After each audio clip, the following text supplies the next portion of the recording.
Well, hello everybody. I am Christian Watson, the spokesperson for the 501c3 nonprofit ColorUs United. Today, we're talking about diversity, equity, and inclusion.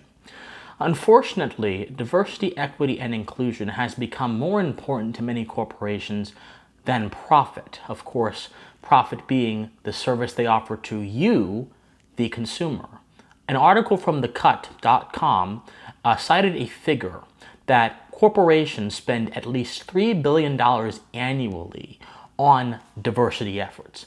This figure was taken, of course, in 2003, and generally the total sum that all of corporate America spends on these kind of efforts, especially since the killing of George Floyd in 2020, is generally unknown. But we do know that certain corporations like American Express, which is the subject of ColorUs United's Un-American Express campaign, spend at least $1 billion plus annually on their diversity, equity, and inclusion programs, and that is just American Express.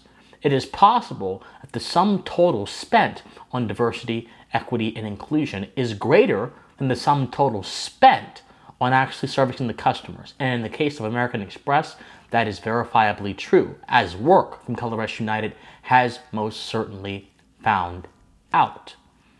Many of you may ask, what is diversity, equity, and inclusion? And while this is not the video to explore the nuances and particularities of the practice, this is the video to show how this practice does not serve you, the consumer, and to empower you to push back whenever you see a business you support endorsing this practice.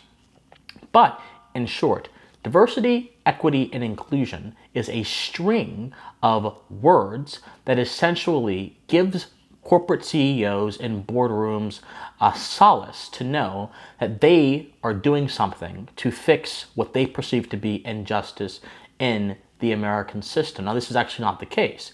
DEI is actually just an ideological political program masquerading under the guise of things that most people, without being manipulated to any political idea, would agree with.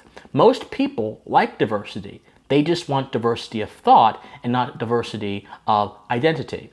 Most people, per se, like inclusion, but inclusion on what basis? Most people, if you actually explain what equity means, would agree with equity. If you go back to the 14th century, equity simply meant to treat someone fair in accordance with the principles of justice. But ever since the 1980s, equity became about giving resources to some groups on the basis of perceived need of those resources, and injustice being the source of that perceived need. In other words, corporations are currently pursuing politics. They are not pursuing what they should be pursuing, serving you, the consumer. Well, how do you fight back? You can go to our website, colorusunited.org, and sign up for our mailing list. And you can also keep a close eye on some of the biggest corporations and even some of the more smaller ones in America that endorse this kind of behavior. Because together, we can have a more colorfully united future based on colorblindness, based on individualism, and not based on divisive programs masquerading as benevolent missions. Thank you guys so much, and please stay colorfully united.